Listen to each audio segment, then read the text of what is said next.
देख रहे हैं अली खास मुलाकात। ये अलीग मीडिया की एक पहल है जिसके ज़रिए हम आपको तमाम उन बड़ी अलीग शख्सियत से रूबरू करवाएंगे। आज सबसे पहले बारी है एक बहुत ही नायाब शख्सियत की।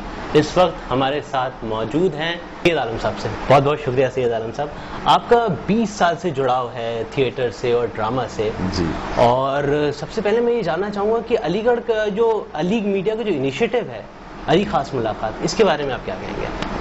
भाई बड़ा अच्छा इनिशिएटिव है, बहुत ज़रूरी इनिशिएटिव है और बहुत सही वक्त पे हो रहा है। मेरे ख्याल से टेक्नोलॉजी की वजह से अब आप इसके ज़रिए अलीगढ़ को रीइंट्रोड्यूस करा सकते हैं अलीगढ़ वालों में भी, यानी कि जो अभी अलीगढ़ मुस्लिम यूनिवर्सिटी में ज़ेर तालीम हैं और वो लोग जो तालीम हासिल करके बाहर जा चुके हैं, दिल्ली में हैं, पूरे हिंदुस्तान में हैं, पूरी दुनिया में हैं, उनको भी जो अलीगढ़ में जो चीज़ें मौजूदा दौर पे हो रही हैं, अलीगढ़ से बाहर अलीगढ़ वाले जो कुछ कर रहे हैं, तो एक किस्म का राब्ता जो आप कायम करने की कोशिश कर रहे हैं, मेरे ख्याल से बहुत उम्दा, बहुत अच्छा इनिशिएटिव है। अच्छा, मैं आपको थिएटर एक्टर भी बोल सकता हूँ, डायरेक्टर भी बोल सकता हूँ, स्क्रिप्ट राइटर भी बोल सकता हूँ, तो आप अपने आप को क्या मानते हैं? देखिए, मैं मिजाजन तो स्क्रिप्ट राइटर हूँ। मुझे जो मज़ा लिखने में आता है वो किसी चीज़ में नहीं आता, तो मैं मिजाजन स्क्रिप्ट राइटर हूँ जी। मजबूरन डायरेक्टर हूँ और ख़ासी हद तक मजबूरन एक्टर भी हूँ। जब आप स्क्रिप्ट राइटिंग करते हैं, जब आप थिएटर से जुड़ जाते हैं, तो कभी कभी ऐसे हालात पैदा होते हैं कि शायद आपको अपना लिखा हुआ प्ले डायरेक्ट करने की भी नौबत आ जाए, तो आपको करना पड़ता है। कभी कभी यूं भी होता है कि जो साहब कोई रोल कर रहे थे वो बीमार हो गए या वो किसी वजह से नहीं कर सकते, क्योंकि आपने लिखा है, क्योंकि आपने डायरेक्ट किया है, तो आप सोचते हैं कि ठीक है भाई, सबसे उम्दा तरीके से मैं कर सकता हूँ इसको, तो आप एक्टिंग भी करने लगते हैं। और एक बार जब आप एक्टिंग करते हैं तो फिर ये होता है कि भाई अब इसके जितने भी शोज होंगे उसमें एक्टिंग आप ही करेंगे। मिसाल के लिए मेरा एक खासा मशहूर प्ले है गालिब इन न्यू दिल्ली, तो मैंने उसको लिखा, फिर मैंने उसको डायरेक्ट किया, फिर जो साहब भी गालिब का किरदार अदा करते थे वो मुंबई चले जाते थे जी। तो मुझे मेरा ख्याल था कि भाई ये प्ले तो मैं जब तक जिंदा रहा, जब तक अल्लाह मियाँ ने चाहा तब तक करता रहूंगा। तो जो भी गालिब का रोल करेगा वो तो दिल्ली चला जाएगा, अब माफ कीजिएगा, वो तो मुंबई चला जाएगा। तो मैंने खुद गालिब का रोल करना शुरू कर दिया। तो इस तरीके से मैं गालिब न्यू दिल्ली का एक्टर भी हो गया। वो कि मैंने कभी सोचा नहीं था या मैंने कभी चाहा नहीं था कि मैं एक्टिंग भी करूं। अच्छा, तो अलीगढ़ कैसे जाना हुआ? क्योंकि मैं अगर बताऊं तो मेरा इत्तेफाकन जाना हुआ था अलीगढ़ में, कभी सोचा नहीं था मैं अलीगढ़ में पढ़ाई करूंगा। तो आपका कैसे अलीगढ़ जाना हुआ था? मैं ये तो नहीं कहूँगा अलीगढ़ जाना मेरा इत्तेफाकन हुआ, क्योंकि रिश्तेदारों में वालिद साहब के दोस्त अहबाब में बहुत से लोग थे जिन्होंने अलीगढ़ से तालीम हासिल की थी, वो घर आते जाते थे। खुद वालिद साहब ने इलाहाबाद से तालीम हासिल की थी, तो ये ज़रूर था कि भाई या तो इलाहाबाद से तालीम हासिल करूंगा या अलीगढ़ से। जी जी जी। बहरहाल फैसला अलीगढ़ के लिए हुआ और मैंने हाई स्कूल जो है वो फर्स्ट डिवीजन में पास किया था। मेरे ख्याल से 60.4 मेरी परसेंटेज थी, लेकिन उस जमाने में यूपी बोर्ड में आर्ट्स से, मैं साइंस का स्टूडेंट कभी नहीं रहा, बल्कि साइंस का बड़ा नाकाम किस्म का स्टूडेंट रहा हूं मैं। तो 60.4 मेरी परसेंटेज थी और अपने कॉलेज में अकेला फर्स्ट क्लास था। अब मेरे ख्याल से 60.4 अगर किसी की परसेंटेज हो तो वो लड़का खुदकुशी करने पे आमादा हो जाए। तो मुझे अलीगढ़ में एडमिशन मिल गया। जी, जी। पीयूसी उस जमाने में हुआ करता था, आखिरी बैच था मेरा। मैं इस लिहाज से भी बूढ़ा हूँ कि आखिरी बैच जो अलीगढ़ में पीयूसी का था उसका मैं तालिब इल्म रहा हूँ। मैंने +2 नहीं किया है, मैंने पहले होता था, मेरे वालिद साहब बता रहे थे पहले पीयूसी होता था जी। तो मैंने 10+1+3 किया है, इसलिए भी मैंने तालीम जरा तेजी से और जरा जल्दी हासिल कर ली। तो बहरहाल मेरा वहाँ हामिद साहब वाइस चांसलर हुआ करते थे और बड़ी मेरिट वहाँ पे भी बड़ी सख्त होती थी और मेरा अलीगढ़ में एडमिशन हो गया 60.4 पे। लेकिन साहब जब मैं अलीगढ़ पहुंचा तो जिसे देखो उसके किसी के 78% थे तो किसी के 69% थे।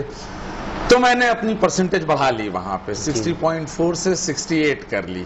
तो अलीगढ़ में पहली बार शर्म आई कि ओहो मुझे बड़े कम नंबर मिले तो 60.4 नहीं, जबकि बस्ती जहां के मैं रहने वाला हूं वहां तो साहब बड़ा शुहरा था मेरा कि साहब इस लड़के ने आर्ट्स में फर्स्ट क्लास पास। तो एक जमाने तक मैं झूठ बोलता रहा कि मेरे 68% थे हाई स्कूल में, 78% इस किस्म की बातें। बहरहाल कुछ एक आध दोस्त अहबाब पे खुल भी गया जब मार्कशीट वगैरह लोग देख लेते हैं। लेकिन मैं ये तो नहीं कहूँगा ज़हीन तालिब इल्म था, ज़हीन से ज़्यादा एक्टिव तालिब इल्म था, बहुत एक्टिव था मैं वहाँ पे।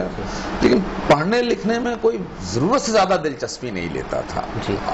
तो मैं ऑर्डिनरी वो फर्स्ट क्लास और सेकंड क्लास के बीच झूलता रहा और थोड़ा ड्रामा भी करता था। जब मेरी सेकंड डिवीजन आती थी तो मैं ऐसा जाहिर करता था वालिदैन पे कि ये एग्जामिनर्स की गलती है वरना मैं अलीगढ़ वालों की गलती है वरना मैं तो फर्स्ट डिवीजन फर्स्ट पोजीशन के लायक हूँ। लेकिन मुझे अंदर मालूम होता था कि भाई ये 58%, 59%, 56% जो आपको मिले हैं। हिस्ट्री का बड़ा अच्छा स्टूडेंट हुआ करता था मैं, और हिस्ट्री में एक बार मुझे बीए फर्स्ट ईयर में 100 में से 33 नंबर मिले, जिसमें मेरी हिस्ट्री की कोई गलती नहीं थी। जी जी। जिन साहब ने पेपर बनाया था उन्होंने अंग्रेजी बड़ी गलत नहीं, माफ कीजिएगा, बहुत मुश्किल अंग्रेजी लिखी थी। तो वो हम सवाल ही नहीं समझ पाए तो जवाब क्या देते। कौन साहब थे? अब भाई ये नाम नहीं लूंगा, हमारे उस्ताद थे। अब वो एक जैसे जुमला होता है, describe the salient features of Indus Valley civilisation. अब उन्होंने सवाल क्या किया, delineate the distinguishing traits of Indus Valley civilisation. Ancient history की बात, एंशिएंट हिस्ट्री। तो अब मैं ट्रेड्स को, मैं लफ्ज पहली बार मेरे कान में आया, मुझे लगा कि ये एक्चुअली ट्रेड जो है वो मिसप्रिंट हो गया है। ये होगा delineate the distinguishing traits of Indus Valley civilisation. तो मैंने 4 पन्ने सिंधु घाटी के जमाने में जो ट्रेड हुआ करता था इजिप्ट से और मेसोपोटामिया और बेबीलोन जैसी सिविलाइजेशंस थी, उस पे लिख मारा। तो बहरहाल फेल तो होने ही था। तो वो और सेशनल में अच्छे नंबर मिल गए थे इसलिए पास हो गया। जी जी जी।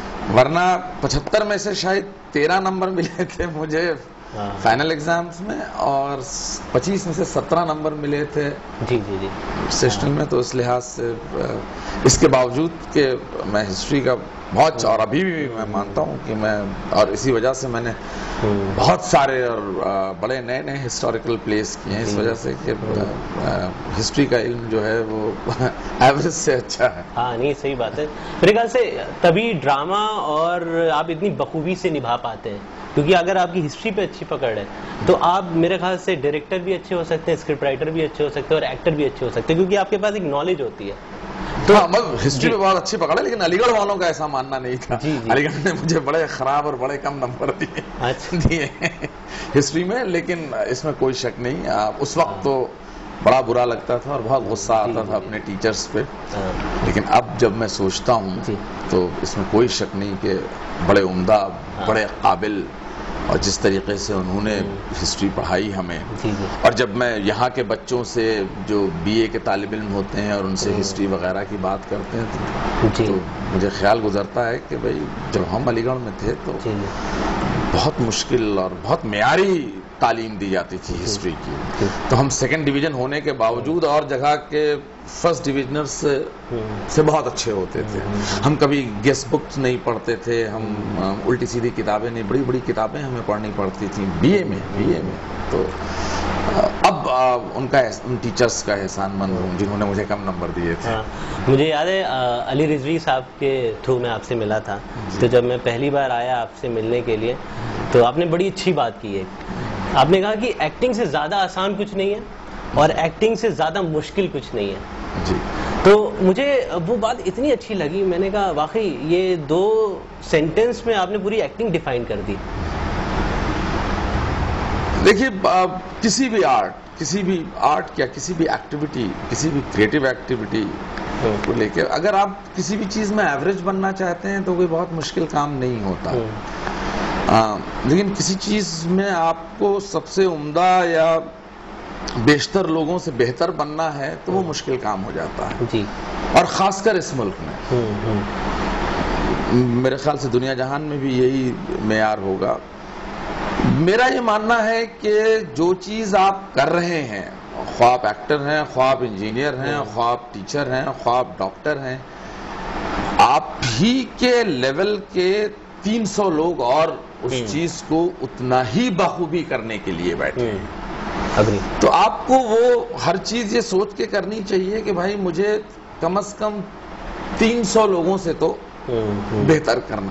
जैसे मैं मजाहिया तौर पे कहता हूं कि साहब इस वक्त मेरा मानना है कि दुनिया में आधे लोग मुझसे अच्छा थिएटर कर रहे हैं और दुनिया में आधे लोग मुझसे खराब थिएटर कर रहे हैं। तो इतना तो मुझे करना चाहिए कि मैं दुनिया में आधे लोगों से अच्छा थिएटर कर सकूं। ये मेयार तो, ये बार तो मुझे रेस करना पड़ेगा। जी जी। तो एक्टिंग के मामले में भी यही है कि भाई आप जिस तरीके से सर्कस का जानवर वो शेर को सधाया जाता है कि वो आग के गोले से कूद जाए, डायरेक्टर किसी को भी एक्टर बना सकता है अगर उसको सर्कस के जानवर की तरह ट्रेन कर दे। लेकिन बहुत अच्छा एक्टर बनना है तो आपको अपना दिलो दिमाग उसको देना पड़ेगा। जी जी। मेरा सवाल भी कुछ इसी तरह से है। मैं जानना चाहता हूँ कि आप इतने लाजवाब एक्टर हैं, कभी आपने सोचा नहीं कि मैं कमर्शियल सिनेमा में जाऊं? भाई न मैंने ऐसा सोचा, न सिनेमा ने मेरे बारे में ऐसा सोचा। तो न मैंने अपने तौर पे कोई कोशिश की कि मैं सिनेमा का एक्टर बनूं, न सिनेमा वालों ने कभी मुझे इस लायक समझा कि मैं सिनेमा में जाऊं। मुझे जाती तौर पे सिनेमा का स्टैंडर्ड जो है वो एवरेज या बिलो एवरेज लगता है। उसमें करने के लिए कोई खास चीज नहीं। तो एक आध बार इत्तेफाक हुआ, जैसे एक बार मुजफ्फर अली साहब जी, तो मैंने 2-4 लोगों का नाम लिया। उन्होंने कहा कि अल्लामा इकबाल तुम क्यों नहीं कर लेते?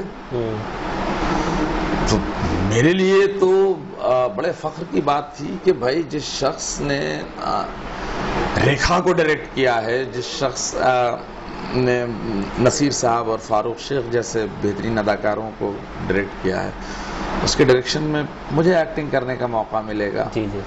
तो मैंने हाँ कह दिया, जबकि मैं अंदर से तैयार नहीं था। लेकिन जब मैं वहाँ एक्टिंग करने गया तो बड़ा आसान नजर आया। ज्यादा से ज्यादा 2 जुमले बोलने, फिर कट हो गया, फिर वो किसी ने मेरा क्लोज शॉट लिया तो किसी ने फिर उसके बाद 2 जुमले बोलने। तो मुझे लगा कि उसमें कुछ खास मजा नहीं है। मजा तो आप मुसलसल 1.5 घंटे तक स्टेज पे हो, डायलॉग्स बोल रहे हो। आपने अगर फंबलिंग की तो उसका खुद ही आपको उसका सुधार करना है। फंबलिंग की तो उसको एक्टिंग का पार्ट हम फंबलिंग करते हैं और ऑडियंस को लगता है कि हमने ये जानबूझ के की है। तो हम मुसलसल 2 घंटे तक स्टेज पे, तो जो मजा स्टेज पे एक्टिंग करने का है वो मुझे नहीं नजर आया। मुझे बड़ी आसान सी चीज लगी। तो अब क्योंकि मेरा स्पोर्ट्स का बैकग्राउंड रहा है तो वो आसान चीज करने में बहुत ज्यादा मजा नहीं आता। क्योंकि हो सकता है उसमें ज्यादा शोहरत हो, उसमें ज्यादा कामयाबी और नाकामी के मौके हों, जो भी, लेकिन खासी आसान चीज लगती है। वाकई आप दिल से एक्टिंग, आखिरी सीन का शूट पहले हो रहा है, पहले सीन का शूट बाद में हो रहा है, आप बैठे एक्टिंग कर रहे हैं, सामने स्पॉट बॉय टहल रहा है, तो वो फीलिंग, वो मूड नहीं बनता। क्योंकि मैं खिलाफ नहीं हूँ। अच्छा। और खिलाफ नहीं। और दूसरी चीज, मैं कोई थिएटर वर्सेस सिनेमा मैं बिलीव नहीं करता।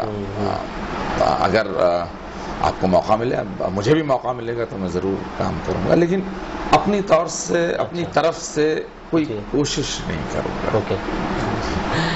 अच्छा, मैं ये जानना चाहूँगा कि मतलब कई लोगों के दिमाग में चलता है कि मैं ये किरदार करना चाहूँगा, तो आप फ्यूचर में कौन सा किरदार करना चाहेंगे जो आपको पसंदीदा, भाई ये होना चाहिए ड्रामा? ये किरदार होना चाहिए? मैं कोई एंशिएंट इंडियन हिस्ट्री का माइथोलॉजिकल कैरेक्टर जिसमें मुझे खासी बड़ी हद तक क्लिष्ट हिंदी या संस्कृत बोल रहा हूँ, क्योंकि मैं स्टेज पे और एक हद तक टीवी पे भी गालिब कर चुका, ज़ौक़ कर चुका, इक़बाल कर चुका, क्योंकि बैकग्राउंड जो है वो उर्दू ज़बान का है। क्योंकि मैं ये नहीं कहता कि मैं उर्दू का स्कॉलर लेकिन वालिदैन से और रिश्तेदारों से और अलीगढ़ में भी जी। तो बतदरीज ये सब किरदार अदा करना जो और लोगों के लिए बड़ा मुश्किल नजर आएगा, मुझे बहुत मेरे लिए बहुत आसान है। संस्कृत का नाम सुन के हम लोग की हालत खराब हो जाती है बड़ी मुश्किल जबान है संस्कृत। हाँ, लेकिन भाई जो चीज आपको नहीं आती हो, जिस चीज पे आपका कमांड ना हो, जिस चीज में आपको मेहनत, फॉर एग्जाम्पल अभी मैंने अलीगढ़ ड्रामा क्लब का एक प्ले देखा और करवाया भी दिल्ली में। उसमें नैरेटर का रोल बड़ी मुश्किल, करबल कथा बड़ी मुश्किल उर्दू में जिस बच्चे ने किया, उसका नाम है अंकित चड्ढा शायद, अंकित चड्ढा, बहरहाल अंकित नाम है उसका। मैं तो दंग रह गया। जैसे मैं एक लफ्ज है पेशकदमी बोलूंगा, वो प्ले में पेशकदमी बोल रहा था, जो सही तलफ्फुज़ है। मैंने कहा इतना अच्छा तलफ्फुज़, इतनी अच्छी अदायगी तो हमारी नहीं है, जबकि हमारा ताल्लुक जो है वो उर्दू से बड़ा गहरा है। तुम कैसे इतनी अच्छी जबान बोल रहे? तो उसने बताया कि उर्दू डिपार्टमेंट में गया, वहाँ के प्रोफेसर से मिला, एक एक लफ्ज का तलफ्फुज़ उसने। तो अब देखिए, उसने बहुत बड़ा काम किया है। जिसकी मादरी जबान उर्दू नहीं थी, उसने बेहतरीन उर्दू में डायलॉग्स बोले अपने। मुझे लगता है मेरी मादरी जबान संस्कृत नहीं है, तो कभी कोई ऐसा मौका आए कि मैं संस्कृत जबान में कोई प्ले कर सकूं। एक बार मौका मिला था, रिकॉर्ड किया था मैंने एक प्ले। अच्छा। उसमें मैंने संस्कृत के डायलॉग्स, रेडियो का प्रोग्राम नहीं, वो स्टेज प्ले ही था। अच्छा। लेकिन रिकॉर्डेड प्ले, वॉइस ओवर दिया था। वॉइस ओवर दिया था। लेकिन उसमें फिर वही था, जहां भी मैं संस्कृत गलत बोलता था, डायरेक्टर रोक के ठीक करा के फिर मुझसे बुलवा लेता था।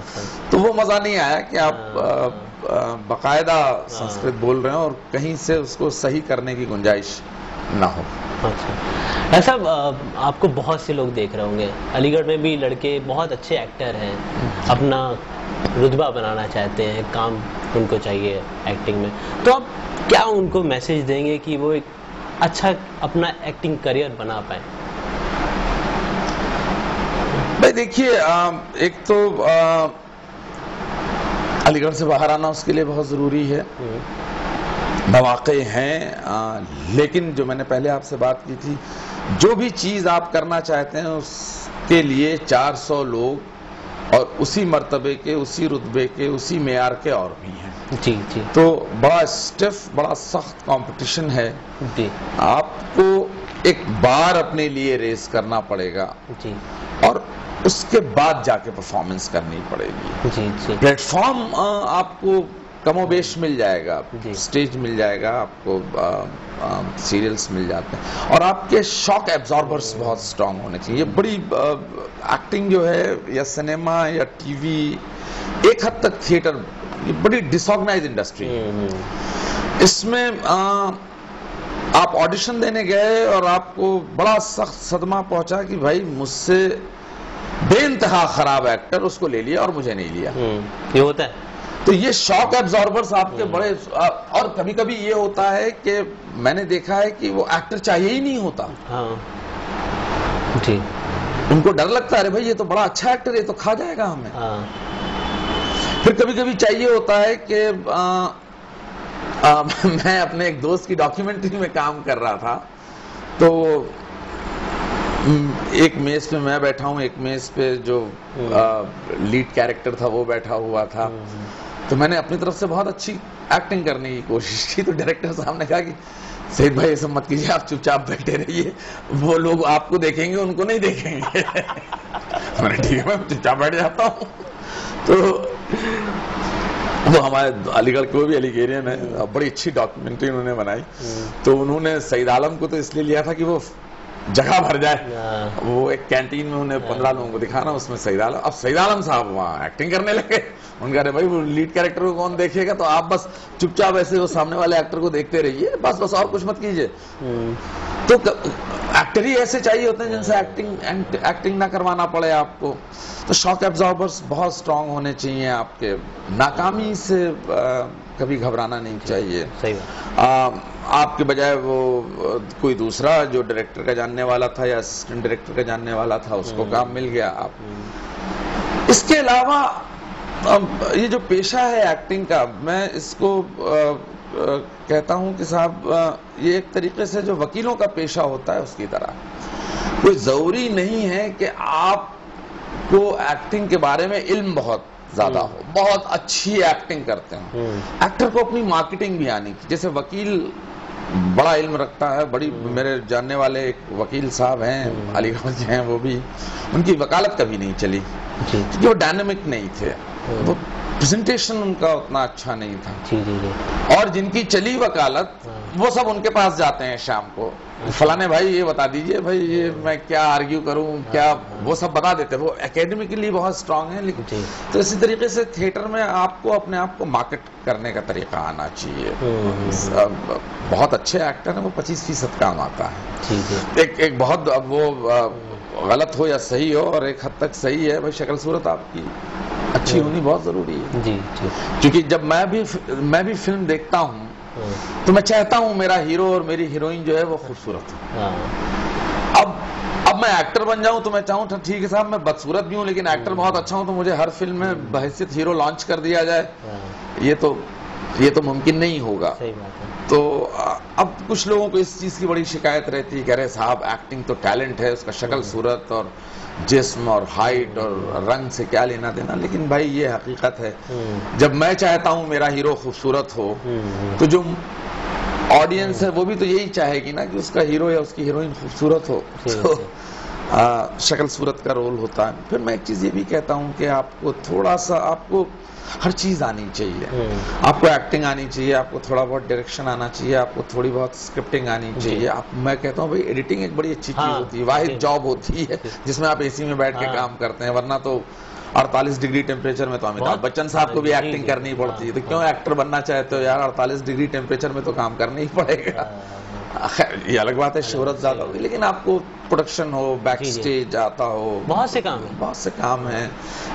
मेरा एक स्टूडेंट था, बड़ा अच्छा एक्टर था, लेकिन उसको बैक स्टेज भी बहुत अच्छा आता था। अच्छा। और इस वक्त तो बड़ा अच्छा असिस्टेंट, मेरे ख्याल में एडवांटेज हो जाती है, एडवांटेज हो जाती है। जी। तो ये जैसे हम कभी एक्टर नहीं बनना चाहते थे, लेकिन हमने अपने ही शागिर्दों से एक्टिंग सीख ली, रिहर्सल देख देख के एक्टिंग सीख ली। तो हमने अपने आप को ब्लॉक नहीं किया कि नहीं साहब मैं तो सिर्फ राइटर हूं, मैं तो ड्राइंग रूम में रात को बैठ के स्क्रिप्ट लिखूंगा। मैं रिहर्सल का हिस्सा बना, मैंने रिहर्सल्स देखी, मैंने नुआंसेस जहन में नोट किए। मैं तो जब अलीगढ़ में भी प्लेस देखता था तब भी ये सब चीजें नोट करता था। तो अपने आप को, आप एक्टर हैं तो इसका ये मतलब नहीं है कि आप बाकी तमाम चीजों से जो एक्टिंग के साथ साथ होती है, डायरेक्शन होता है, स्क्रिप्टिंग होती है, सेट डिजाइनिंग होती है, कॉस्ट्यूम्स होते हैं, इन सब से भी अपना ताल्लुक रखिए और जानिए, हो सकता है इसमें आपको कामयाबी मिले। सही बात है, अपने ऑप्शंस हमेशा आपको ओपन रखने पड़ते हैं और सीखना चाहिए। सीखना, सही बात है। अगर आपको डायरेक्शन नहीं आता तो आप एक्टिंग नहीं सीख सकते। अगर आपको स्क्रिप्टिंग नहीं, फॉर एग्जाम्पल मैं स्टेज प्लेस की बात कर रहा हूँ, अक्सर ऐसा होता है कि आपको वहां अपनी लाइन बनानी पड़ती है। तो अगर आपका अदब से ताल्लुक नहीं है, लिटरेचर से ताल्लुक नहीं है, जबान पे अच्छी पकड़ नहीं है, तो परफॉर्मेंस करते आपको अपना ही डायलॉग कुछ बनाना पड़ा। तो आप अपनी, जैसे हम एक प्ले करते हैं लाल किले का आखिरी मुशायरा, तो लाल किले के आखिरी मुशायरे में एक तो शोरा हजरात जो हैं वो अपना कलाम पढ़ रहे हैं, दूसरे शोरा हजरात में आपस में बातचीत हो रही है। जी। उसकी कोई स्क्रिप्ट नहीं है, हम वही करते हैं। एक दूसरे पे तंज कसना, एक दूसरे की, जिसको अलीगढ़ की जबान में टांग खींचना, बड़े और बगैर स्क्रिप्ट के बड़े अच्छे अच्छे जुमले निकल आते हैं। मुझे याद है कि एक बहुत मशहूर शेर है मोमिन का, तुम मेरे पास होते हो गोया जब कोई दूसरा नहीं होता। और गालिब साहब ने हम लोग ये परफॉर्मेंस कर रहे थे और ये किस्सा डाल रखा था क्योंकि लोगों ने सुन रखा है। वो अचानक मोमिन साहब वो क्या सूझी परफॉर्मेंस के दौरान कहते हैं, जब गालिब साहब ये कहते हैं कि साहब ये शेर मुझे दे दीजिए तो मैं आपको अपना दीवान दे दूं, तो मोमिन साहब ने कहा कि मंजूर है, फायदे का सौदा है, मोमिन गालिब हो जाएगा। तो ज़ौक़ साहब ने बोला कि साहब सवाब का भी सौदा है, गालिब मोमिन हो जाएगा।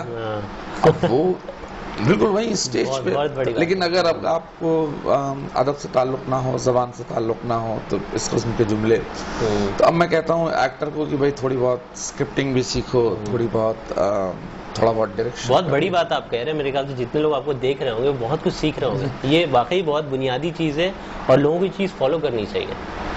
नहीं, अब ये है भी, बल्कि ये चीज़ मैंने अलीगढ़ से ही सीखी है। अलीगढ़ में ड्रामा क्लब में जो लोग हुआ करते थे जी जी, वो हर चीज़ जानते थे, वक्त ज़रूरत पड़ने पे स्क्रिप्टिंग कर लेते थे, एक्टिंग ऑलराउंडर थे। हाँ, यहाँ पे आके वो बड़ा बाइफिकेशन हो जाता है, बड़ा वाटर टाइट कंपार्टमेंटलाइजेशन जिसको कहते हैं। नहीं साहब मैं तो सिर्फ एक्टर हूँ, और गए और लाइब्रेरी में से कोई वाहियात सा प्ले निकाला और उसको रट के कर दिया। तो यहाँ मैंने देखा इस किस्म की चीज़ें। जैसे मैं एक बार नसीर साहब का अपने बारे में मानना है कि मैं तो साहब सिर्फ एक्टर हूँ। नसीर साहब की अभी मैंने नसीरुद्दीन शाह अलीगढ़, मैंने उनकी अभी उनकी किताब पढ़ी, बहुत ज़माने बाद अंग्रेजी में खूबसूरत तहरीर पढ़ने को मिली। और मेरा मानना है नसीर साहब एक्टर से ज़्यादा अच्छा लिखते हैं। अच्छा। मेरा मानना है। तो अब नसीर साहब ने ये अपने बारे में, खैर उनकी ह्यूमिलिटी है, ये हम्बल हैं बहुत, वो कहते हैं साहब मुझे लिखना नहीं आता। बहुत उम्दा लिखते हैं, बहुत उम्दा लिखते हैं, बोलते भी बहुत अच्छा, बोलते भी बहुत अच्छा है, लाजवाब। हाँ, ये अलग बात है, उन्होंने कह रखा है कि मैं साहब सिर्फ एक्टर हूँ। सर मैं आपसे आखिरी सवाल ये पूछना चाहूँगा कि जिस तरह से फिल्म इंडस्ट्री में आजकल बदलाव हो रहा है, नए नए एक्टर्स आ रहे हैं, तो आपको ये बदलाव कैसा लगता है? जैसे पहले अगर 90s की मूवी आप देख ली, कम्प्लीटली डिफरेंट रहती थी।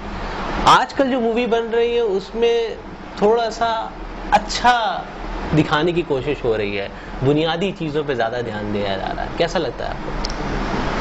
भाई मैं एक्सपर्ट तो नहीं हूँ, मैं तो सिनेमा का व्यूअर हूँ जी, तो उस लिहाज से तो मैं अपनी राय दे सकता हूँ। एक तो अधेड़ उम्र में दाखिल हो चुका हूँ, तो मुझे कोई भी नई चीज़ अच्छी नहीं लगती। नॉस्टैल्जिया में, इस उम्र में आके आप नॉस्टैल्जिया में जीने लगते हैं। तो मुझे तो बहरहाल पुरानी फिल्में, पुराना सिनेमा जो था वो हर लिहाज से, एक हद तक टेक्निक के लिहाज से भी बहुत अच्छा। 50s, 60s, 70s वाली बात है। 50s, 60s, 70s, एक हद तक 80s भी। अच्छा, एक हद तक, एक हद तक। क्या हुआ है कि एक तो सिनेमा में लिरिक्स का स्टैंडर्ड बहुत खराब हुआ है, म्यूजिक का भी बहुत खराब हुआ है। ऑलमोस्ट इन दोनों फील्ड्स में जोहला है। एक्टिंग का स्टैंडर्ड भी बहुत खराब हुआ है, क्योंकि टेक्नोलॉजी जो है जब बहुत ज्यादा मजबूत हो जाती है तो इन सब चीज़ों को नुकसान पहुंचता है। अब एक्टर को बहुत एक्टिंग करने की ज़रूरत नहीं है, आप फ्रेमिंग करके, शॉट्स लेके, शॉट डिवीजन करके, तो वो डायरेक्टर जो है वो बहुत ज़्यादा टेक्निक में फंस के रह गया। मुझे एक साहब ने स्टूडियो में बुलाया था, वहाँ सेट लगा हुआ था। मैंने पूछा भाई कितने रुपए का सेट होगा, उन्होंने कहा कि 4 करोड़ रुपए का सेट होगा। मैंने कहा भाई 4,000 रुपया स्क्रिप्ट पे नहीं खर्च कर सकते थे? इतने खूबसूरत और बेहतरीन सेट पे घटिया डायलॉग्स बोले जा रहे हैं। बिल्कुल, तो मुझे तो फिल्म का मेयार बहुत अच्छा, सिनेमा का मेयार बहुत अच्छा नहीं लगता, लेकिन हो सकता है इसमें मेरी कुछ गलती है। साहब मैं आपसे ये पूछना चाहूँगा कि जिस तरह से अलीग पूरी दुनिया में काम कर रहे हैं, इतना अच्छा काम कर रहे हैं, लाजवाब काम कर रहे हैं, उसको आप कैसे देखते हैं? भाई मैं उसका मुस्बत पहलू भी देखता हूँ, मनफी पहलू भी देखता हूँ। मुस्बत पहलू ये है कि जो जो इत्तेहाद है अलीगढ़ वालों में और इस यूनिवर्सिटी के ओल्ड बॉयज़ में, वो दूसरी यूनिवर्सिटियों के ओल्ड बॉयज़ में मुझे नज़र नहीं आता। तो ये एक बहुत अच्छी चीज़ है, किसी न किसी तरीके से हम सब लोग एक दूसरे से जुड़े हुए हैं, एक दूसरे की खैर खबर रखते हैं, एक दूसरे की मदद करते हैं। बहुत सारी स्कॉलरशिप्स वगैरह अलीगढ़ के स्टूडेंट्स को अवेलेबल हैं, मैं देखता रहता हूँ। बहुत कुछ कनाडा में एक साहब हैं जो समर कैंप चलाते हैं, अमेरिका में जो मौक़े हैं यूरोप में और अमेरिका में, उसके बारे में अलीगढ़ के बच्चों को इन्फॉर्म करते रहते हैं। ये तो मुस्बत पहलू हुआ। मनफी पहलू तो मैं नहीं कहूँगा, लेकिन मेरे ख्याल से कुछ और कंक्रीट और ऑर्गेनाइज लेवल पे भी कुछ चीज़ें होनी चाहिए। ख़ासकर अलीगढ़ में तालीम का मेयार अच्छा करने के लिए कुछ कोशिशें होनी चाहिए। नौकरियों के लिए और ज़्यादा ज़राए ढूंढने चाहिए, और उसमें अगर इन्वेस्टमेंट की ज़रूरत है और फाइनेंशियल लेवल पे इन्वेस्टमेंट की ज़रूरत है, तो वो भी ओल्ड बॉयज़ को ज़्यादा बड़े पैमाने कर तो रहे हैं, इसमें कोई शक नहीं, ज़्यादा बड़े पैमाने पे करना चाहिए। एक चीज़ वो उसकी खबरें बहुत मिलती हैं, हर वक्त कुछ ना कुछ डिनर होता रहता है, तो ज़रा डिनर कल्चर से बाहर आना ज़रूरी है। बहुत सारे, अगर आप अलीगढ़ का एक और कल्चर था नमक पारे और चाय, वहाँ आ जाइए और जो पैसा बचे वो किसी अच्छे काम में लगा दीजिए और लोगों को सिर्फ चाय पे रोक। भाई अलीगढ़ बहुत सस्ती चीज़, अलीगढ़ की तो ट्रेडिशन रही है कि बहुत सस्ती चीज़ से आप एक दूसरे की तवाज़ो कर सकते हैं, और वो है चाय। सिर्फ चाय रखा कीजिए और फिर जो पैसा बचे वो किसी और कामों में लगाया जाए। बहरहाल ये मैं मजाक के तौर पे कह रहा हूँ और मेरी लाइल्मी भी है इसमें, हो सकता है नहीं, अलीगढ़ मजाक में ऐसा नहीं हो सकता, मजाक होना जरूरी है। तो ये है बहरहाल, लेकिन वो इत्तेहाद जो है वो बहुत मिसाली है, वो दूसरी यूनिवर्सिटीज़ में नहीं पाया जाता। बहुत बहुत शुक्रिया साहब, आपने कीमती वक्त निकाला और बहुत मज़ा आया आपसे बात करके। तो ये थे सैयद आलम साहब, बहुत मज़ा आया इनसे बात करके। अगली बार किसी और की बारी होगी तो आप देखते रहिए, और साथ में हमारा YouTube चैनल को भी सब्सक्राइब करिए, शेयर करिए, और आपको ये हमारा शो कैसा लगा हमें बताइए। हमारा नंबर है 8587927401। आप हमें टेक्स्ट मैसेजेस भेज सकते हैं, साथ में अपने वीडियो मैसेजेस भी भेज सकते हैं, और वो वीडियो मैसेजेस हम अपने प्रोग्राम में दिखाएंगे। Thank you for watching.